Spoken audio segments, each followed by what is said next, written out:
Fala pessoal, muito boa tarde. Bom, vamos de Cruzeiro. Nessa mudança da SAF, do Ronaldo para o Pedro Lourenço, o torcedor está ficando empolgado com a possibilidade do clube voltar a investir em grandes jogadores para o elenco.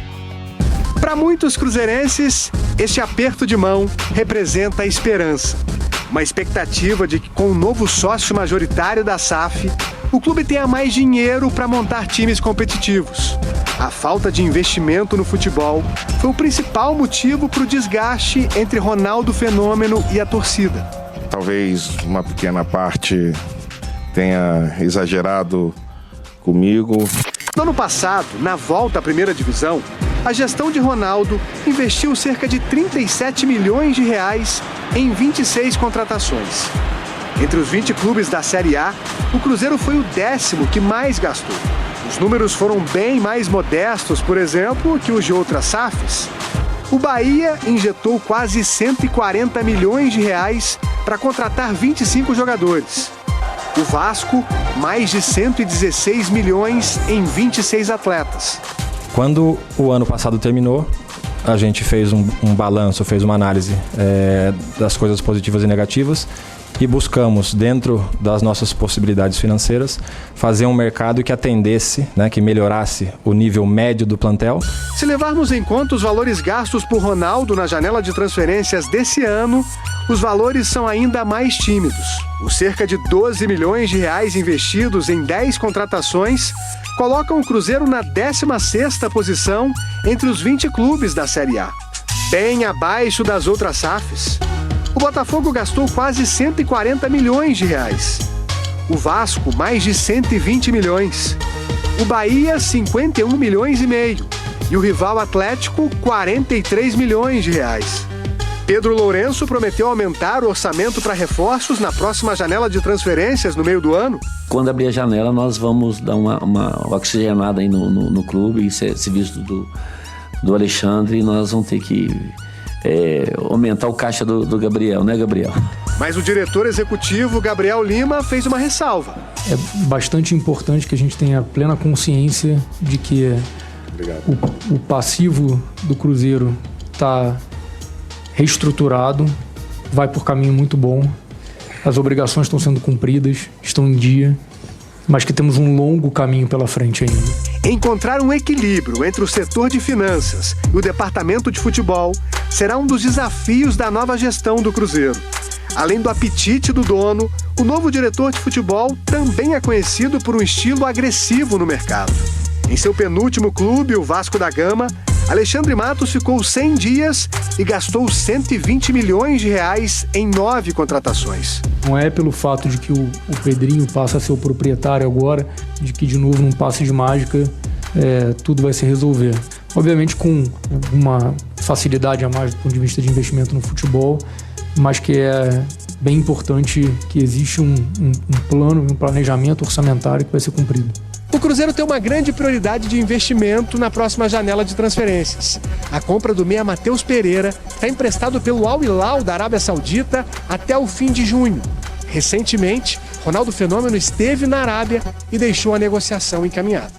A gente avançou muito e conseguimos uma situação importante e quase definitiva. Também está entre os objetivos do Cruzeiro adquirir os direitos econômicos do zagueiro João Marcelo, emprestado pelo Porto. O valor é de cerca de 8 milhões de reais. O Alexandre, que vai tocar isso e já está trabalhando, né? Ele com o Juninho aí, meu filho, eles vão com o pé de perto aí. A torcida está ansiosa para ver como serão os próximos passos do Cruzeiro no mercado. O Cruzeiro está com a semana cheia de preparação até o jogo contra o Inter no sábado no Mineirão. O pessoal está trabalhando na toca, de olho em toda essa movimentação nos bastidores do clube. Tem mais gente chegando e o Rodrigo Rocha conta pra gente. Oi, Bonucci, boa tarde para você, para todo mundo que está acompanhando o Globo Esporte. Estou aqui em frente à Toca da Raposa 2, alguns torcedores também acompanhando a saída dos jogadores do treino. Eles treinaram agora às 10 horas da manhã, mas movimentação aqui mesmo é nos bastidores, né? Desde que o Pedro Lourenço adquiriu a SAF do Ronaldo Fenômeno no início da semana, o Alexandre Matos já começou a trabalhar como novo homem forte do futebol e trouxe 2 caras para trabalhar com ele. O primeiro deles, Paulo Pilaipe, estava como executivo de futebol do Botafogo de São Paulo, se destacou no Flamengo em 2019, campeão brasileiro da Libertadores como gerente de futebol, vem para o lugar do Pedro Martins como diretor de futebol.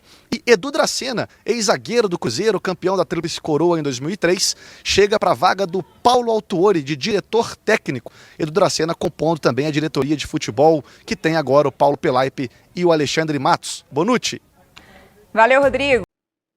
Fala, galera, chegando com as informações, as primeiras do dia. Nesta quarta-feira, o Cruzeiro segue a preparação para o duelo diante do Internacional. Tem treinamento agora pela manhã na Toca da Raposa 2. Paulo Pelaipe, aguardado em Belo Horizonte para iniciar os trabalhos como um integrante do Departamento de Futebol do Cruzeiro, e o Cruzeiro atualizou o calendário da Copa Sul-Americana. Tem um jogo que será mesmo no Independência. O Cruzeiro atualizou o calendário da Copa Sul-Americana.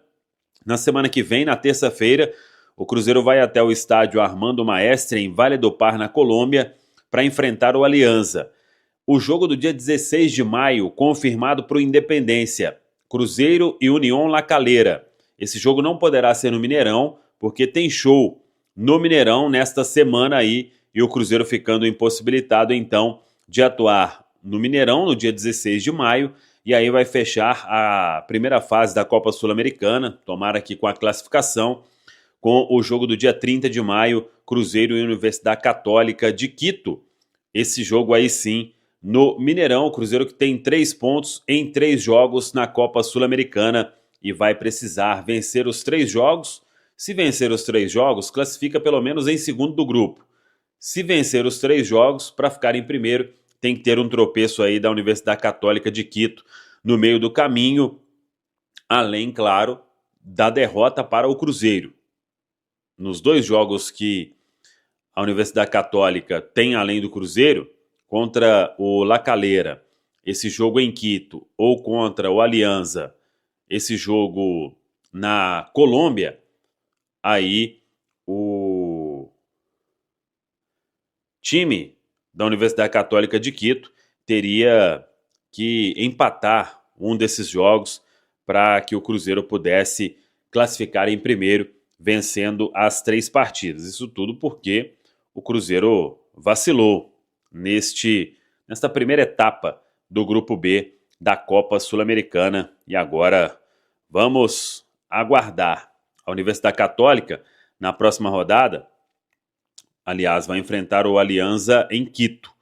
Na próxima rodada, pega o La Calera em casa, depois pega o Alianza em casa, e o único jogo fora é contra o Cruzeiro aqui no Mineirão. Então, tá mais próximo o time de Quito de ficar em primeiro do que o Cruzeiro, lamentavelmente. Vamos lá. Cruzeiro treina nesta quarta-feira na Toca. Tem hoje, amanhã e depois 3 dias para o técnico Fernando Seabra montar o time que joga diante da equipe do Internacional. O Internacional jogaria, inclusive, nesta quarta pela Copa do Brasil com o Juventude, mas o jogo foi adiado. Então o Internacional vai se preparar aí a semana inteira também para o jogo de sábado.